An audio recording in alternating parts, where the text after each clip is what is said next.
বাংলাদেশে যেভাবে ছাত্রদের উপর রাষ্ট্রীয় সন্ত্রাস চলছে, আহ, যে খবর যে 100 জনের উপর প্রায় মৃত এবং 1000 জনের কাছে আহত, এটাকে আপনি কিভাবে দেখছেন বিষয়টা, ছাত্রদের উপর এই অত্যাচারটা?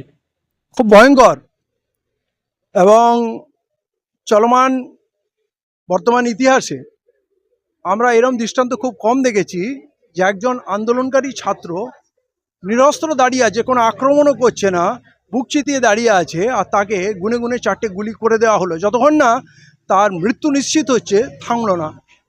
এই সরকার গণতান্ত্রিক সরকার কি করে হতে পারে? এই সরকার জনগণের সরকার কি করতে পারে?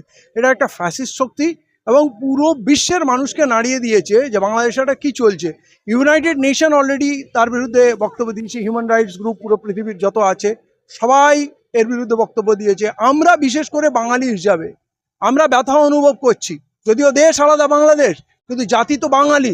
সেই বাঙালির যন্ত্রণা অনুভব করছি যে এই বর্বর অত্যাচার এটাকে অবিলম্বে থামাতে হবে এবং হাসিনা সরকারকে পদত্যাগ করতে হবে, সরতে হবে, নতুনভাবে দেশটাকে ঢেলে সাজাতে হবে।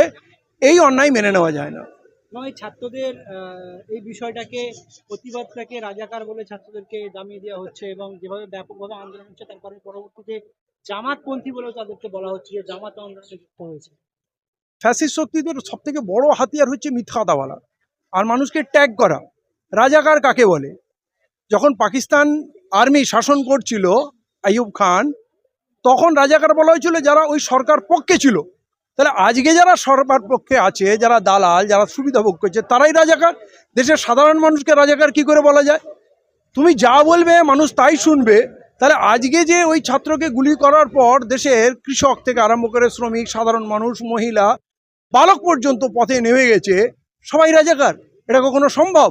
আর এমনই পথে নেমেছে যে ওর র্যাব পালিয়ে যাচ্ছে, ওর পুলিশ কান্দরে উঠবোস করছে, ওর ছাত্রলীগের নেতারা কান্দরে উঠবোস করছে, তারা এরিয়া ছেড়ে পালিয়ে যাচ্ছে। পুরো দেশ রাজাকার হয়ে যেতে পারে? এটা সম্পূর্ণ রাজনৈতিক একটা ষড়যন্ত্র। মানুষকে রাজাকার বলে, জামাতি বলে এইসব দাগিয়ে দিয়ে তাদেরকে আক্রমণ করা, আর এটা চলবে না।